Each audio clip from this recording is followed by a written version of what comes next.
छ्या हो मनै लागेन। बिनितालाई फोन गरेर सोध्छु के गर्दैछ। उसको घरमा जानु पर्यो अलिकति एकछिन। तेरे को क्या अच्छा लगता है? कसको फोन आयो? ए आन्टीको पो फोन रहेछ। हेलो बिनिता कस्तो छौ? म त ठिकै छु।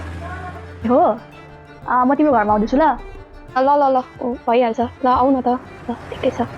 ल ल ल म आउँदैछु।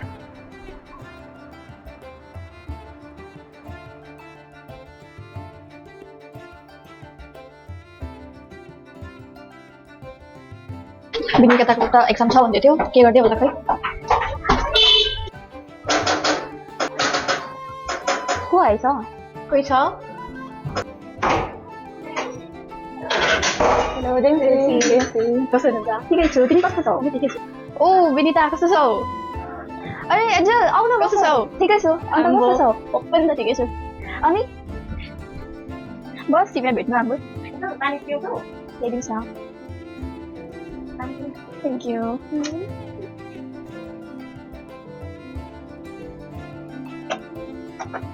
जुन केही कुरा भन्दैछ भनेर अब के भन्नु त्यही डेली टाउको दुख्छ अलिकति घाममा हिँड्नु टाउको दुख्छ चक्कर आउँछ। ए तिम्रो हेल्थ त पुरा खराब भएको रहेछ है। अन्त तिमीले प्रार्थना गर्दैछौ? तिमीले प्रार्थना त धेरै नै गरिरहेको छौ। अब ए डक्टरसँग कुरा गऱ्यौ?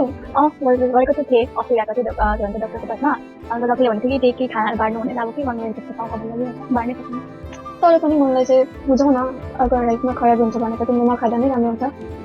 त्यो त भइहाल्छ नि अब। अन्त तिमीलाई सुनेको तिम्रो एक्जाम आउँदैछ भनेर? एक्जाम आउँदैछ त्यति हो आउँछ जान्छ त्यस्तै हो। अन्त पढाइहरू चाहिँ पढाइ गर्दैछु तर पनि परमेश्वरको सहायतामा प्रार्थना पनि गर्दैछु। पढाइ भइहाल्छ परमेश्वरले सहायता गरिहाल्नुहुन्छ। ठिकै छु। तपाईँ? मेरो पनि ठिकै छ। अनि हालखबर के चलिरहेको छ? अहिले त अब ठिकै छ त भन्नु सक्दिनँ। त्यही टाउको दुख्नुहरू चक्कर आउँछ। त्यो प्रार्थनाहरू गरिरहेको छ होला? प्रार्थना गरि नै राख्छु। प्रार्थना त गरिरहेको त्यो राम्रो हो। पहिला हस्पिटल जाऊ न डक्टरलाई देखाएको त थिएँ। अब सायद एकैचोटि देखाउनु। मेरो जानपेचारमा एउटा डक्टर छ त्योसँग जाऊँ न। ल अन्त तिमी जाउँ न त अन्त मसँग। नै म जाँदिनँ मलाई पढाइ पनि गर्नु छ अन्त मेरो एक्जाम पनि आउँदैछ नि त। ल ल ल ल आफ्नो ख्याल राख्नु। हुन्छ।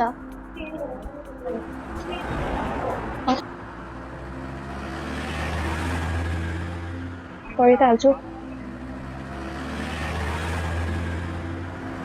डल्ली डल्ली केटीहरू छ तिमीहरू चाहिँ रातो लुगा लगाएर 1-2 दिन घरदेखि बाहिर ननिस्किनु ल। डक्टर नमस्ते। नमस्ते कस्तो छौ? ठिकै छु डक्टर। के छौ? अनि चाहिँ के भयो? मलाई चाहिँ के भएको होइन उसलाई चाहिँ हल्का प्रब्लमहरू भएर तपाईँ कहाँ लिएर आएको? ए अनि चाहिँ बहिनीलाई के भयो? अब के भन्ने डक्टर त्यही अलिकति हेडेकहरू हुन्छ र हार्टबिटहरू अलिकति तेज हुन्छ। अन्त बेसी घाममा हिँड्यो भने चक्कर आउँछ। अरू केही समस्या छ जसरी कि ग्यासहरूको प्रब्लम अनि चाहिँ त्यो पेटहरू दुख्ने अरू केही समस्या छ? अरू केही त छैन डक्टर। त्यस्तै अब त्यही मात्रै छ टाउकोहरू दुख्छ अनि हार्टबिटहरू बहिनी म चाहिँ मेडिसिनहरू लेखेर दिन्छु तिमीलाई केही अनि चाहिँ त्यसलाई फलो गर्नु अनि चाहिँ बाहिरको त्यो फास्ट फुडहरू त्यो सबै चाहिँ के अभोइड गर्नु ल। हुन्छ। यो मेडिसिन खानु बेला टाइममा अनि चाहिँ 3 दिनपछि तिमी चेकअप गराउनु आउनु ल। ल ल हुन्छ बाई।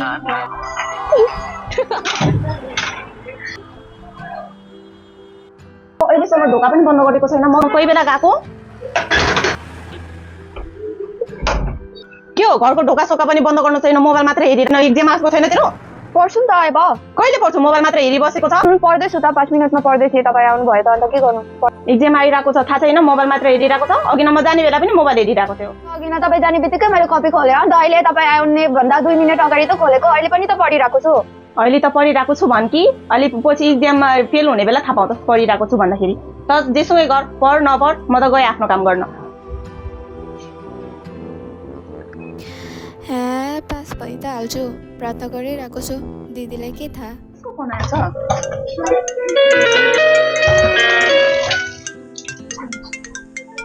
एन्जल पो रहेछ। हेलो देवश्री बोल्नु त दिदी? देवश्री बहिनी के भन्छ एकछिन मेरो घरमा आउनुहुन्छ? मलाई त पुरा टाउको र पेट पो दुख्यो त। टाउको दुख्यो पेट पनि? म एउटा अङ्कललाई चिन्छु कि उहाँहरूले प्रार्थना पनि गरिदिनुहुन्छ उहाँलाई लिएर आउँछु नि। हुन्छ। तेमिसी अब सिमन अङ्कललाई फोन गर्नु पर्यो अनि उहाँलाई लगेर जानु पर्यो।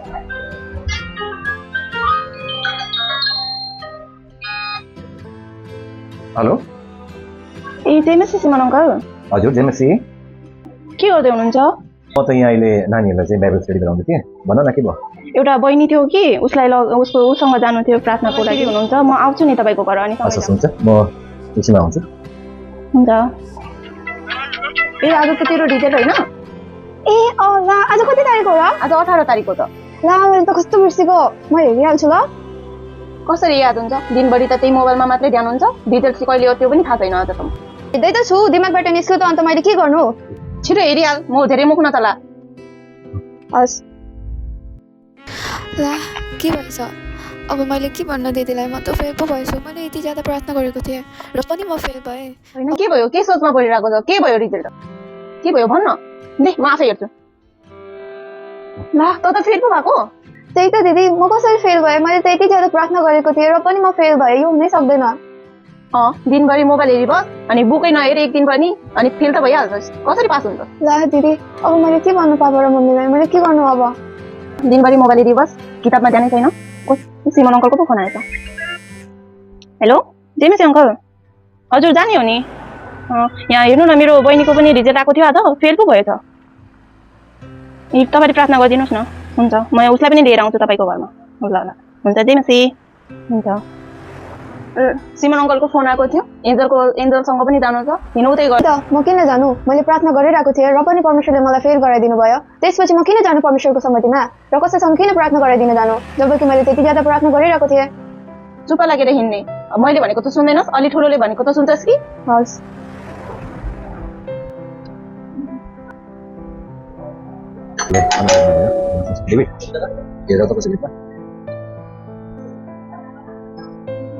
जेमेसी जेमेसी सिमन अङ्कल हुनुहुन्छ? हुन्छ आइज। जेमेसी सिमन अङ्कल। जेमेसी जेमेसी भूमिका जेमेसी जेमेसी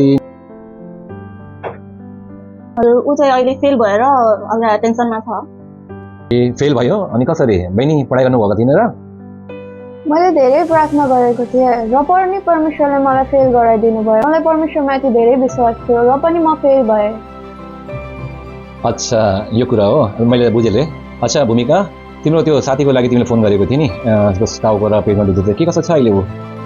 हजुर ऊ त अहिले एकदम सिरियस नै छ अरे। अनि त्यही उसले फोन गरेको थियो पेट टाउको दुखाएको छ भनेर, अनि त्यही भएर तपाईँलाई फोन गरेको थिएँ। अनि पछि उसँग तपाईँ र हामी जानुपर्छ। ए अच्छा त्यसो हो, हुन्छ। त्यसो भए हामी काम गरौँ न, हामी त्यो बहिनीकोमा जाउँ है। अन्त त्यहाँ गएर नै उहाँसँग पनि र उहाँसँग पनि दुईजनालाई प्रार्थना नै गरिदिन्छु अनि काउन्सिलिङ पनि गरिदिन्छु है। हस् हुन्छ। ओके एलिसा सृष्टि, त्यसो भए तिमीहरू घर जाऊ ल, हामी फेरि अहिले उहाँसँग जान्छौँ, हामी भोलि भेटौँ है। ल हस्, राम्रोसँग जाऊ ल। जेमेसी गड ब्लेस यु। हामी जाउँ ल बहिनीकोमा। ल हस् हुन्छ, म यी बाइबल बोकिहाल्छु।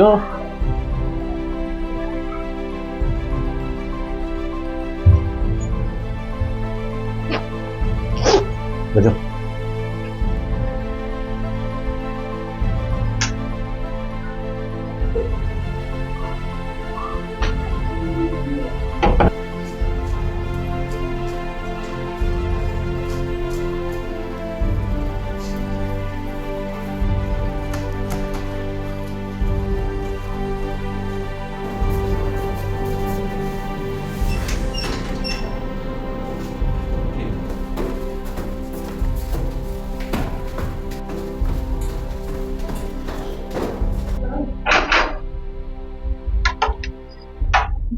जेमेसी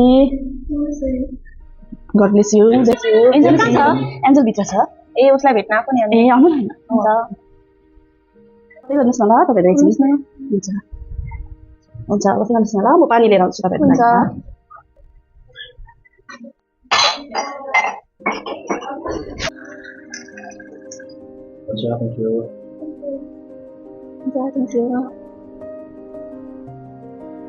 तपाईँहरू एन्जललाई भेट्न आउनु भएको होला है?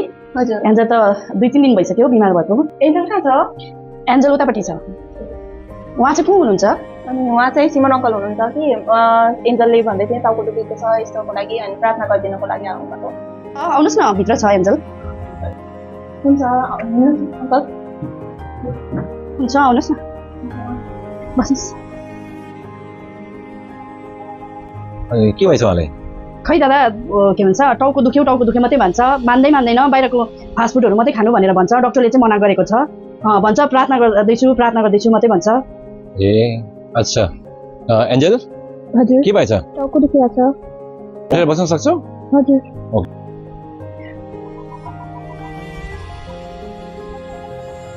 ए किन यस्तो भयो? त म तिमीलाई प्रार्थना गरिदिउँ? त के गर्नु अङ्कल, प्रार्थना गरेर खाएको र पनि यस्तो भयो। अब त के नै प्रार्थना गर्नु, म त प्रार्थना गरिरहेको थिएँ अङ्कल। अब अरू के प्रार्थना गर्नु, यति बाइबल पढेर प्रार्थना गर्थेँ, खानाभन्दा पहिला पनि प्रार्थना गर्थेँ। अब अरू नै प्रार्थना गरेर के नै हुन्छ र?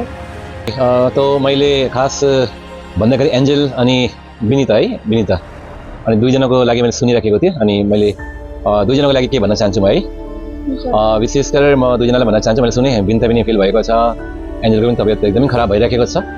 अनि यो पनि सुन्दै थिएँ विनिताको फेल हुने कारण त उसले पढाइ त गरेन, तर पुरा प्रार्थना गरे भनिराखेको थियो, सुनिराखेको थिएँ। यहाँ एन्जेल नानीको पनि कुरा सुन्नु त्यस्तै देख्दैछ है, प्रार्थना मात्रै गरे भन्छ तर नखाने कुरोहरू खाइराखेको छ। म तपाईँहरूले चाहिँ बाइबलबाट चाहिँ है म तपाईँलाई भन्छ हामीले प्रार्थना गर्न आवश्यक छ। तिमीहरूले प्रार्थना पनि गरिराखेको छौ, तर सुनिराखेको छ एउटा प्रार्थना गरेर पनि फेल भएको छ, अनि एउटा प्रार्थना गरेर बिमारी परिराखेको छ। अनि किन यस्तो भएको कारणमा चाहिँ हामीले अलिकति बुझ्नुपर्छ ल।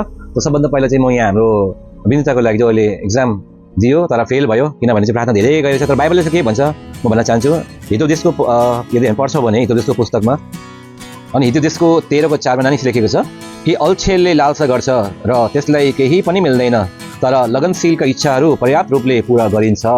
यहाँ के भनेको छ भने बाइबलले भन्छ अल्छेलले लालसा गर्छ र उसले केही पनि मिल्दैन है। तिमीले चाहिँ पास हुन तिमीले इच्छा त गरेको थियो होइन, तिम्रो पास हुन तिमीले मन पनि लगाएको थियो, तर तिमीले चाहिँ मेहनत गरेन। तिमीले प्रार्थना त गर्यो तर मेहनत गरेन, अनि कता न कता तिमी चाहिँ के भएको छ भने अल्छे भएको छ है। तिमीले चाहिँ कता न कता तिमीले आफ्नो परमेश्वरको लागि प्रार्थना तिमीले आलसी तिमीले गरेको छौ। बाइबलले भन्छ तिमी परिश्रम गरेर तिम्रो परिश्रममा आशिष दिनेछु है। बाइबलमा परमेश्वरले चाहिँ मेहनत गर्नेलाई चाहिँ आशिष दिनुभएको छ, तर अल्छेलाई चाहिँ कहीँ पनि उसले आशिष पाउँदैन। त्यस लागि सबभन्दा पहिला तिम्रो फल्ट के भएको थियो भने तिमीले आफ्नो पढाइमा तिमीले मेहनत गर्नुपर्ने थियो, त्यहाँदेखि तिमीले विश्वासको प्रार्थना गर्नुपर्ने थियो, र त्यो तिम्रो मेहनतमा चाहिँ तिम्रो परिश्रममा चाहिँ पक्का नै परमेश्वर तिमीले के दिनुहुन्थ्यो, आशिष दिनुहुन्थ्यो, र तिम्रो राम्रो पढाइ तिमीले के गर्नुहुन्थ्यो, पास गर्नुहुन्थ्यो। किनभने परमेश्वरले हामीलाई आलसी बनाउन चाहनु भएको होइन, तर परिश्रम चाहनु भएको। मलाई चाहेको कि हामी मेहनत गरौँ र त्यो मेहनतमा चाहिँ परमेश्वरले आशिष गर्नु। र एन्जेल नानीको लागि भन्न चाहन्छु है, तिमीले पनि भन्दै थियो नि होइन, मैले एकदमै प्रार्थना गरेर पनि म बिमारी परिरहेको छु, निको भएको छैन। र मैले सुन्दै थिएँ हाम्रो बहिनीले पनि तिम्रो आमाले भन्दै थियो है, डक्टरले मना गरेको कुराहरू तिमी खाइराखेको छौ, तिमीले बाँधेको कुरो तिमीले बारेको छैनौ। अनि बाइबल यस विषयमा के कुरा भन्छ म तिमीले पनि भन्न चाहन्छु नानी। बाइबल चाहिँ हामी पढ्छौँ है, व्यवस्था विवरणको पनि छ अनि त्यसको 16 बाइबलले भन्छ कि तिमीहरू आफ्नो परमेश्वरको परिश्रम गर्नु। अनि तिमीले नानी जुन कुरा तिमीले गर्दैछौ नि त्यो चाहिँ एउटा लापरवाहीको जीवन भन्छ, अनि लापरवाहीको जीवन जिउनु नै परमेश्वरको परीक्षा गर्ने कुराहरू हो। जब डक्टरले जुन कुरा नगर्नु भनेको छ र तिमी फेरि त्यो कुरा गर्दैछौ कि म प्रार्थना गर्दैछौ र ठिक हुन्छ भने चाहिँ तिमीले चाहिँ आफ्नो परमेश्वर परीक्षा गरेको हो। अनि आज समस्या या आफू आएको होइन, तर कता न कता समस्या तिमीले आफूले भुलाएको। त्यसलागि हाम्रो लापरवाहीको जीवनले चाहिँ हामी के गर्छौँ, परमेश्वरको परीक्षा गर्छौँ। अनि बाइबलले भन्छ परमेश्वरको परीक्षा नगर्नु। त्यसलागि नानी आउने दिनदेखि चाहिँ डक्टरले भनेको कुराहरू, आमा बाबाले भनेको कुराहरू चाहिँ पक्का नै ख्याल गर्नु, जुन कुरा बार्ने कुरा छ त्यो बार्नु है, अनि सावधान हुनु, अनि तब चाहिँ प्रार्थना गर्नु, र त्यो प्रार्थनामा चाहिँ परमेश्वर तिमीले पक्कै दिन्छ आशिष दिनुहुन्छ। र तिमी पनि के गर्नु, मेहनत गर्नु, परिश्रम गर्नु, र तिमीले के गर्छौ त्यो मेहनत र परिश्रम गर्दा तिमी पनि फल पक्का नै पाउँछौ। हुन्छ, धन्यवाद हामीलाई यति कुरा सिकाउनु भयो। म अगाडिदेखि ध्यान दिनेछु कि मैले प्रार्थना त गर्थेँ तर मैले मेहनत गरेन, तर परमेश्वरको वचन सुनेर चाहिँ म आज बदलिएको छु। अगाडिदेखि म ध्यान दिनेछु। तपाईँलाई पनि धन्यवाद, तपाईँले मलाई पनि कन्सल्ट गर्नुभयो। हुनु त हो मैले मम्मीको कुरा पनि मानिनँ अनि डक्टरको कुरा पनि मानिनँ मैले नखान, तर अब चाहिँ म बाँड्छु, नगर्ने कुराहरू गर्दिनँ अनि नखाने कुराहरू खाँदिनँ, अनि डक्टरले भनेको कुराहरू बाँड्छु। सबैको जीवन जोडिन, परमेश्वरको परीक्षा लिँदिनँ, र मम्मी बाबाले भनेको कुराहरू मान्छु। परमेश्वरले मलाई क्षमा गरेको र मम्मी बाबाले पनि। हुन्छ, ओके त ठिक छ, मलाई खुसी लाग्यो तिमीहरू अब है त्यस लागि चाहिँ गर्नु, परमेश्वर पक्का तिमीलाई चाहिँ आशिष दिन्छ ल।